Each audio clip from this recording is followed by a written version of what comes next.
सबसे शक्तिशाली, सबसे खतरनाक और सबसे खुफिया मिशन काली नामक हथियार के बारे में, और इस काली नामक हथियार से कैसे ऑपरेशन व्हाइट वॉश को अंजाम दिया गया, जिसे देखकर पूरी दुनिया चौंक गई।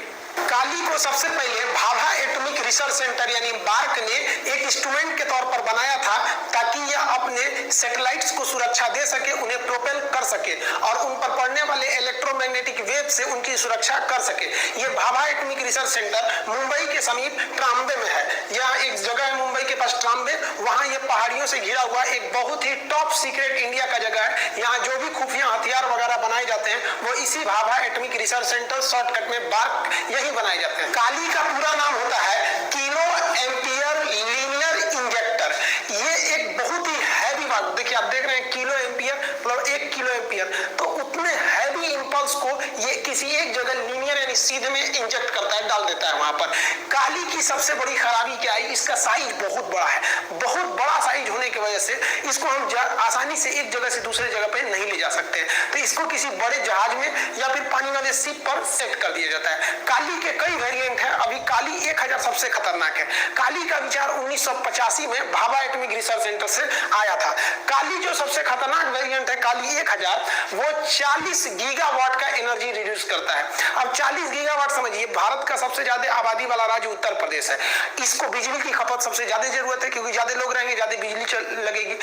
तो उत्तर प्रदेश को भी 40 गीगावाट बिजली की जरूरत नहीं है, पूरे उत्तर प्रदेश को। सोचिए, ये एक राज्य को चला सकता है, इतना भयानक इसमें बिजली होता है। 40 गीगावाट को इतना भयानक ये बिजली देता है। तो आप कहिएगा जो सर तब क्या जरूरत है बिजली घर लगाने का, कालिए को लगाइए ना, बिजली की जरूरत है पूरी हो जाएगी, कोई दिक्कत नहीं होगा बिजली का। तो इसकी एक खराबी है, ये जो इतना शक्तिशाली बिजली देता है ना, ये 1 सेकंड के लिए भी नहीं देता है, बहुत ही कम सेकंड के लिए देता है। 60 नैनो सेकंड, पलक भी नहीं झपका पाएंगे नैनो सेकंड में, इतने कम समय के लिए देता है। लेकिन इतने कम समय के लिए भी अगर देता है तो उतना तगड़ा झटका किसी को लग जाएगा तो बर्दाश्त थोड़ी कर पाएगा। आसमान से जो बिजली गिरती है वो लगभग 1000 एम्पियर की होती है, आइए उसका बाप है, देख रहे हैं 40 गीगावाट बिजली का झटका लगेगा एक बार में, तो कोई भी चीज तहस नहस हो जाएगी। काली को इंडिया कहता है कि ये कोई हथियार ही नहीं है, ये एक इंस्ट्रूमेंट है, हम इसे अपनी सुरक्षा के लिए यूज करेंगे। लेकिन अगर इससे किसी दुश्मन के विमान या किसी दुश्मन के सैटेलाइट मिसाइल पर हमला करेंगे तो उसका जितना भी इलेक्ट्रॉनिक सिस्टम है सब ध्वस्त हो जाएगा, विमान अपना रास्ता भटक जाएगा, मिसाइल रास्ता भटक जाएगी, सैटेलाइट को बर्बाद कर सकते हैं। तो इसका हथियार के रूप में यूज करेंगे तो ये काफी खतरनाक है। इसका प्रयोग किया गया ऑपरेशन व्हाइट वॉश में। समझते हैं क्या है ये operation white wash. Siachen glacier strategic रूप से काफी महत्वपूर्ण जगह है। यहाँ पर इंडिया पाकिस्तान दोनों के सैनिक रहते हैं, हालांकि इंडिया का कब्जा है लेकिन उसके दूसरे साइड में पाकिस्तान रहता है। तो इन दोनों के सैनिक बर्फ के गिरने से, बर्फ का फिसल कर गिर जाना बहुत बड़े हिस्सा को, उसे हम एवलांच या फिर हिमस्खलन कहते हैं। तो यहाँ हिमस्खलन की घटना बहुत ज्यादा होती है और हिमस्खलन से ही यहाँ ज्यादातर फौजी मरते हैं। तो यहाँ पर रॉ के खुफिया एजेंट के दिमाग में एक आइडिया आया कि जब बर्फ को इतना तेजी से नीचे खिसकता है, ये एवलांच होते हैं, तो अगर हम लोग खुद से एवलांच ला दे तो हथियार चलाने की जरूरत ही नहीं है। तो रॉ और डीआरडीओ ने मिलकर काली को यहाँ पर अटैक करने का प्लान बनाया। लेकिन काली में सबसे बड़ी खराबी क्या है, काली का साइज इतना भयानक है कि उसको इतना ऊपर चढ़ाना मुश्किल हो जाएगा। दूसरा, काली जब भी जलती है तो इतना ज्यादा हीट प्रोड्यूस करती है कि जहां रख के आप काली को इंजेक्ट करिएगा, जैसे मान लीजिए यहाँ से हमको इस पर इंजेक्ट करना है ताकि ये वाला बर्फ इतना टूट कर नीचे गिर जाए, तो यहाँ इतना हीट प्रोड्यूस कर देगा ये काली कि ये वाला हिस्सा भी गल जाएगा। तो उसको भी ले जाएंगे तो आप भी लेके चले जाएंगे। दूसरा, इसको चलाने के लिए इलेक्ट्रिसिटी भी बहुत ज्यादा चाहिए। अब इतना ऊंचाई पे बिजली कहां से ले जाएगा, इलेक्ट्रिसिटी की भी दिक्कत है। तब रॉ के एजेंट्स ने प्लान बनाया कि सियाचिन पर जो हमला होगा वो काली से ही होगा, लेकिन काली हथियार को हम हवाई जहाज में भरेंगे। हवाई जहाज को चुना गया IL-76। इस IL-76 को हम लोग ने कटक में लाए, कटक में ले आकर इसमें लोड किया गया काली नामक हथियार को।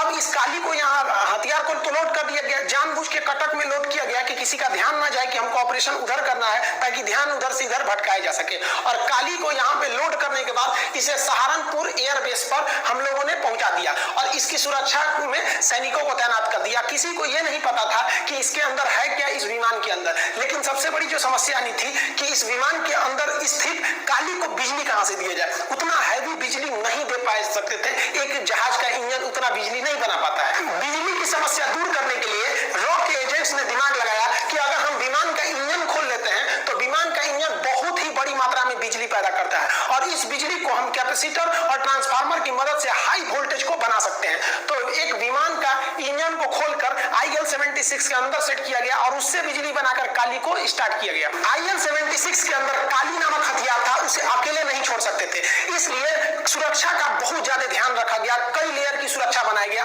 और सबसे पहले आगे भेजा गया एवॉक्स विमान को। एवॉक्स का मतलब होता है airborne warning and control system. इस विमान के ऊपर रडार लगे होते हैं और ये रडार पूरे दुश्मन को देखते रहते हैं कि कोई दूसरा जहाज तो नहीं है इस एरिया में, और अगर इस एरिया में है तो इसके अंदर बैठे जितने रडार कंट्रोलर है वो अगल बगल बता देते हैं कि 200 किलोमीटर दूर जहाज है, इधर जहाज है। तो इसको पूरी तरह से सबसे पहले भेजा गया आगे एवॉक्स को। एवॉक्स विमान आगे आगे चल रहा था। एवॉक्स के पीछे लगाया गया सुखोई को। ये सुखोई को हम लोग पूना से बुला के लाए थे। सोचिए, दक्षिण भारत से जहाज उड़ के आया था सेफ्टी देने के लिए, ताकि किसी की नजर न पड़े। सुखोई विमान की खासियत है कि इंटरसेप्टर है, दूसरे जहाज को बहुत तेजी से दबा के मारता है। तो जैसे एवॉक्स किसी विमान को देखेगा उसे इंटरसेप्ट करने के लिए सुखोई को लगाया गया। मान लीजिए कि सुखोई किसी जहाज का पीछा करने के लिए चला गया, तो इस काली को ढो रहे IL-76 की रक्षा कौन करेगा? तो इसके पास रहकर इसकी रक्षा करने के लिए मिराज 2000 नामक जहाजों को तैनात किया गया। चूंकि कोई भी जहाज कश्मीर से उड़ान नहीं भरा था ताकि दुश्मनों की नजर न पड़े, सभी के सभी जहाज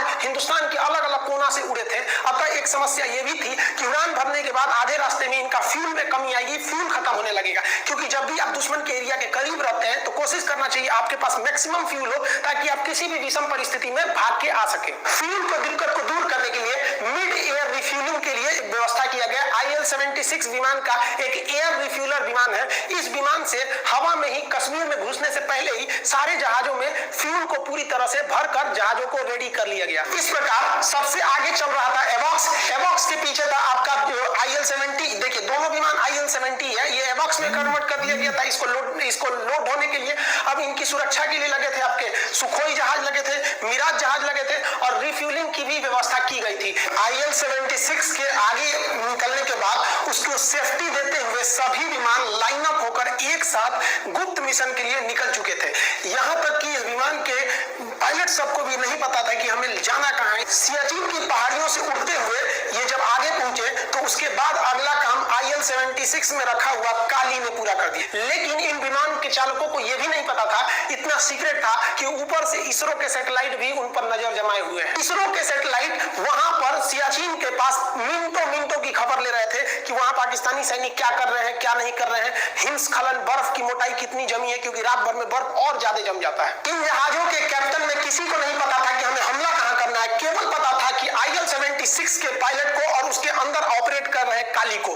काली जो था पहुंच गया 7 अप्रैल 2012 को। ये कटक से लोड हुआ था और सहारनपुर में ये इंतजार कर रहा था। यहां से ये चल दिया सियाचिन के लिए। ये 4 बजे यहां से उड़ान भरा था, एकदम आराम से धीमी गति से आगे बढ़ता हुआ, और ये 5:40 पर सियाचिन ग्लेशियर पर गया और वहां पर इसने काली से इंजेक्ट करना चालू किया लेजर बीम्स को।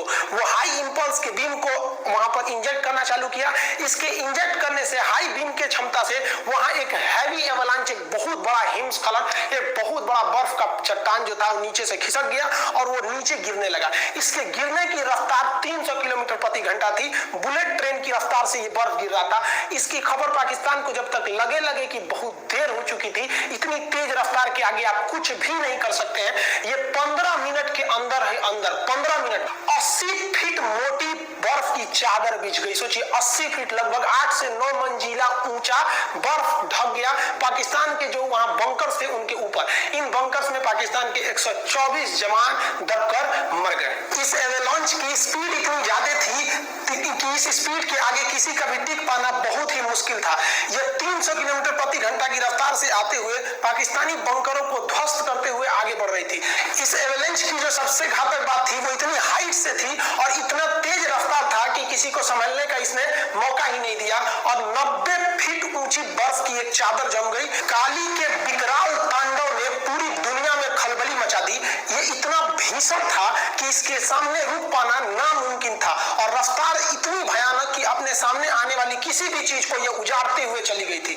इस काली के तांडव के आगे किसी का भी बचना एकदम से नामुमकिन था। इससे हुए एवलांच की ऊंचाई इतनी ज्यादा थी कि वह लगभग 9 मंजिला ऊंची इमारत के बराबर उसके ऊपर बर्फ जम गया। इतना भीषण से यह एवलांच, ये हिमस्खलन हुआ था। इस प्रकार भारत का एक टॉप सीक्रेट मिशन कंप्लीट हो गया। इसे नाम दिया गया था ऑपरेशन व्हाइट वॉश। ये इतना सीक्रेट था कि इंडिया की कोई भी गवर्नमेंट, कोई भी ऑफिशियल संस्था इसे मानने से इनकार करती है। पाकिस्तान ने अंतरराष्ट्रीय दबाव बनाया लेकिन भारत ने उसे सिरे से नकार दिया। उसने कहा कि काली नाम का कोई हथियार ही नहीं है, ऑपरेशन व्हाइट वॉश कुछ भी नहीं है, ये हम इसको इनकार करते हैं। लेकिन भारत का ये टॉप सीक्रेट आने वाले फ्यूचर में सियाचिन या द्रास बटालिक सेक्टर में लड़ाई में काफी महत्वपूर्ण भूमिका निभाएंगे। ऐसे ही भारत का एक और टॉप सीक्रेट मिसाइल बन रहा है, शौर्य मिसाइल। ये हाइपरसोनिक होगा। इसके लिए एक सेपरेट वीडियो बना